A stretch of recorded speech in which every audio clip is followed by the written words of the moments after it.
Sirni hawwii fi qeerroo hasaasaa kana fakkaataa haala ajaa'ibaa haala namatti toluun sirna isaanii geggeeffatanii jiranii cidha isaanii cidha gammachuu cidha zalaaqiyaa kan amarsiifataa kan umurii dheerinaa kan wajjin dullummaa arrii filatuu rabbi isaaniif haa taasisu.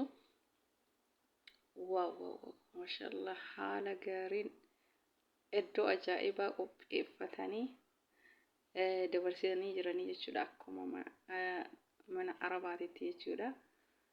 Baay'ee namatti tola sadarkaa kana argatte hawwiin baga gammaddanii haisillachuu horaa bulaa cidhi keessan cidha gammachuu ka amarsiifataa ka wajjin dullummaa ka ilmaan waliin horan rabbi isiniif haa taasisu. Hawwii baga gammaddee Dr. Hawwii baga rabbiin carraa kana sii kennee baga abbaa manaa argattee baga gammaddee cidha kee sadarkaa kana geettee gammaddee baga gammaddee waaw maashaallah isinitti haa toluu horaa bulaa wajjiniin arrii filadhaa wajjiniin jiraadhaa hanga dhumaa isiniin jedha. Hedduu namatti tola. Haalli sirna gaa'ela isaanii ittiin dabarsan haala gammachuutiin iddoo isaan itti sirna gaa'ela isaanii godhatan waaw maashaallah baay'ee namatti tola jechuudha. Maashaallah mabruuk congratulation hawwii qeerroo hasaasaa congratulation baga gammaddanii baga ittiin isin ga'ee sirna keessan guyyaa gammachuu warri hin geenne illee warri ga'uuf yaaddan illee rabbiin ittiin isinii haa ga'u ammallee rabbi sadarkaa guddaa isiniif haa kennu.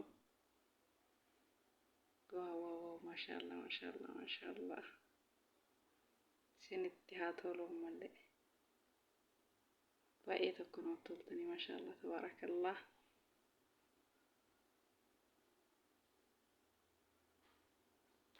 Kana fakkaataa sargiin Dr. Hawwii fi qeerroo hasaasaa haala ajaa'ibaa kanaan dabarsanii jiranii rabbiin waliif haa dhiisu rabbi waliin haa bulchuu baga gammaddanii. Waaw maashaallah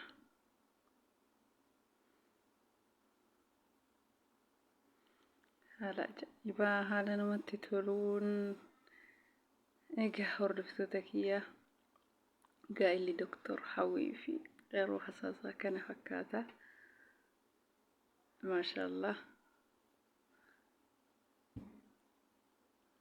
mabruuk isiniin jennee jirra.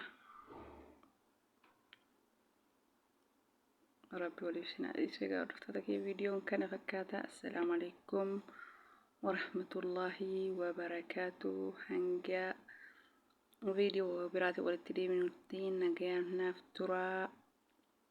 Baay isiniin jedhaa hordoftoota kiyyaa.